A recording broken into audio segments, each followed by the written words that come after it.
दोस्तों, 8 मार्च 2014 की बात है। रात के 12:42 पर मलेशियन एयरलाइंस की परवाज MH370 कुआलालंपुर से बीजिंग के लिए रवाना हुई। इस परवाज में 227 मुसाफिर, 10 फ्लाइट अटेंडेंट्स और 2 पायलट सवार थे।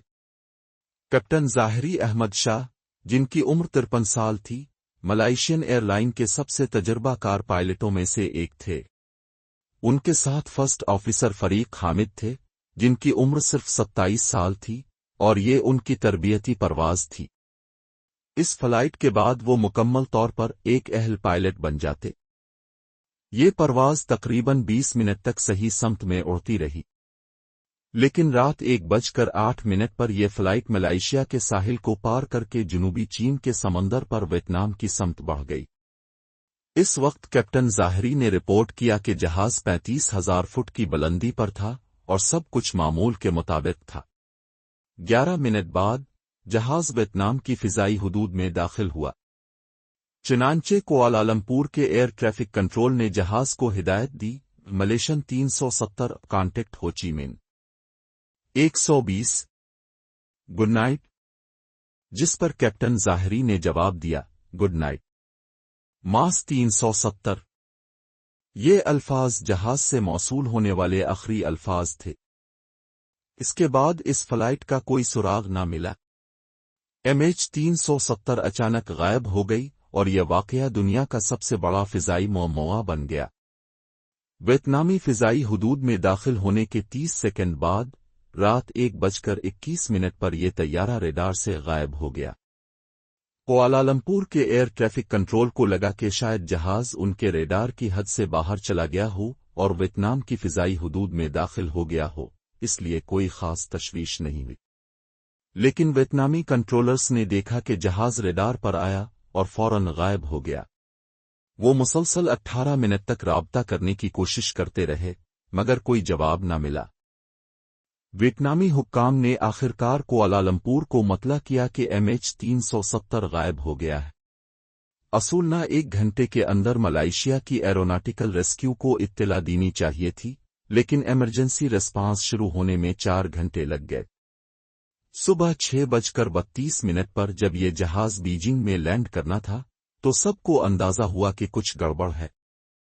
फौरी तौर पर सर्च ऑपरेशन शुरू हुआ।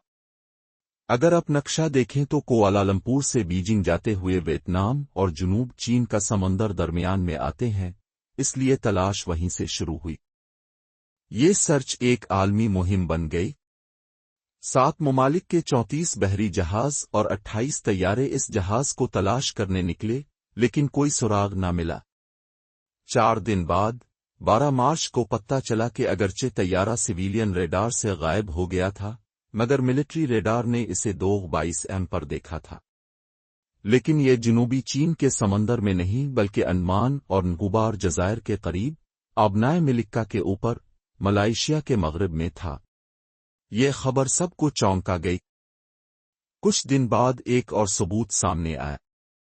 सैटेलाइट डेटा से मालूम हुआ कि तैयारा एक सैटेलाइट से खुदकार राब्ता करने की कोशिश कर रहा था। ये एक आम अमल है, जैसे आपका फोन ऑटो वाईफाई से कनेक्ट करने की कोशिश करता है। मगर मसला ये था कि तैयारा सिर्फ लग इन करने की कोशिश कर रहा था, कोई लोकेशन डेटा मुंतकिल नहीं किया गया। मगर साइंसदानों ने इस महदूद डेटा से अंदाजा लगाया कि सैटेलाइट के एंटीना ने जिस समत से सिग्नल मौसूल किया, इससे अंदाजा लगाया जा सकता है कि तैयारा कहां हो सकता। ये अंदाजा सैटेलाइट हैंडशेक कहलाता है। तैयारे ने 7 बार सैटेलाइट से राब्ता करने की कोशिश की और हर बार एक दायरा वजूद में आया। आखिरी दायरा, जिसे 7th आर्क कहते हैं, यह बताता है कि तैयारा कहां हो सकता है। ये इलाका ऑस्ट्रेलिया के मगरिब में 2000 किलोमीटर दूर बहर हिंद के ऊपर है। इसी बुनियाद पर सर्च ऑपरेशन को यहां फोकस किया गया। मगर समंदर का ये इलाका पहले कभी नहीं खंगाला गया था, इसलिए मुश्किल पेश आई। सबसे बड़ी और महंगी तलाश शुरू हुई। अप्रैल 2014 में सतही तलाश बंद कर दी गई, क्योंकि तैयारा समंदर की तह में जा चुका था। अगले 3 साल में $160 मिलियन खर्च हुए, मगर कुछ न मिला। जुलाई 2015 में एक अच्छी खबर आई। तैयारे का पहला मलबा रियूनियन जजीरे पर मिला। ये जजीरा मडगास्कर के मशरिक में है। ये एक फ्लैप्रोन था जो तैयारे का पुर्जा था। 2018 में अमरीकी कंपनी ओविशन इन्फिनिटी ने नई तलाश शुरू की। उन्होंने जदीद तरीन आलात के साथ समंदर की तह का नक्शा बनाया। उन्होंने कई आतिशफिशां और पहाड़ दरियाफ्त किए, मगर वो भी नाकाम रहे। फिर मुसाफिरों और पायलट्स का बैकग्राउंड चेक किया गया। कई थ्योरीज सामने आईं। पहली थ्योरी के मुताबिक कैप्टन ज़ाहिरी शाह पर इल्जाम है कि उन्होंने जानबूझकर तैयारे का कंट्रोल हासिल किया, कम्युनिकेशन बंद किया और तैयारे को बहर हिंद में गिरा दिया। कुछ लोग कहते हैं वो ज़हनी दबाव में थे, खुदकुशी का इरादा रखते थे। दलील ये दी जाती है कि तैयारे ने खुदकार तौर पर नहीं बल्कि दस्ती तौर पर वापस यूटर्न लिया। दूसरा नुक्ता यह कि इसने थाईलैंड और मलेशिया की सरहद पर परवाज की ताकि दोनों मुल्कों के रेडार से बचा जा सके। तीसरी बात यह कि उनके घर पर फ्लाइट सिम्युलेटर में ऐसा ही रास्ता प्रैक्टिस किया गया था, मगर तहकीकाती अफसरान ने इस नजरिए को मुस्तरद कर दिया। उनके मुताबिक ज़ाहिरी निहायत प्रोफेशनल और बाइज्जत इंसान थे, न कोई खानदानी मसला, न माली मसला, न माजी में किसी तरह का रवैया जो शक पैदा करे। दूसरी थ्योरी के मुताबिक तैयारे को दहशतगर्दों ने हाईजैक किया। 2 ईरानी मुसाफिरों पर शक किया गया जिनके पास जाली पासपोर्ट थे, मगर तहकीकात से पता चला कि वो सिर्फ यूरोप जाना चाहते थे। इनकी मां जर्मनी में इंतजार कर रही थी। इंटरपोल ने भी कहा कि ये दहशतगर्द नहीं लगते। तीसरी और सबसे मुमकिना थ्योरी के मुताबिक जहाज में ऑक्सीजन की कमी की वजह से सब बेहोश हो गए, पायलट भी। तैयारा खुदकार निजाम पर उड़ता रहा, यहां तक कि ईंधन खत्म होने पर बहर हिंद में जा गिरा।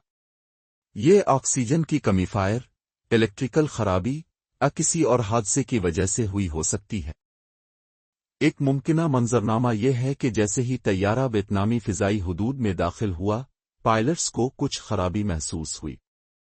उन्होंने यू टर्न लिया, मगर फिर कोई बड़ा हादसा हुआ जिससे सब बेहोश हो गए और तैयारा खुदकार तरीके से उड़ता रहा और आखिरकार गिर गया। कुछ अजीब व गरीब थ्योरीज भी आए, जैसे एलियंस ने अगवा कर लिया, अमेरिका ने मार गिराया, रूसी सदर को पता है, कोई नया बरमूदा ट्राइएंगल बन गया है, मगर इनमें कोई सदाकत नहीं। अब बात करते हैं 2022 की, जब एक retired aerospace engineer Richard Godfrey ने दावा किया कि उन्होंने रेडियो वेव्स की मदद से तैयारे की जगह का अंदाजा लगा लिया। उन्होंने सैटेलाइट डेटा, बोइंग की मालूमात, समंदर के बहाव और रेडियो सिग्नल्स को इस्तेमाल करते हुए एक कंप्यूटर प्रोग्राम बनाया जो कमजोर रेडियो सिग्नल्स की मदद से तैयारे के रास्ते की शनाख्त कर सकता है। उनके मुताबिक तैयारा अब भी 7 आर्क के ऊपर समंदर की सतह से 4 किलोमीटर नीचे है। वो कहते हैं कि ये इलाका पहली तलाश में देखा गया था, मगर मुमकिन है वो जगह छूट गई हो। ओविशन इन्फिनिटी की तलाश इस मकाम तक नहीं पहुंची थी। रिचर्ड का मानना है कि अगर एक नया ऑपरेशन शुरू किया जाए तो सिर्फ 40 नॉटिकल मील के दायरे में तलाश करके 1 साल में तैयारा ढूंढा जा सकता है। समंदर की लहरों के तज्जिये से भी तैयारे के टुकड़ों की मुमकिना मंजिलों की पेशगोई की गई और जो मलबा मिला वो उन्हीं इलाकों से मिला। अब तक 27 टुकड़े मिल चुके हैं। ये डरफुट एनालिसिस भी रिचर्ड के दावे को तक़वियत देता है। तो शायद जल्द ही हमें MH370 के इस पुरस्कार हादसे की हकीकत मालूम हो जाए। उम्मीद है आपको ये वीडियो मालूमाती लगी हो। शुक्रिया।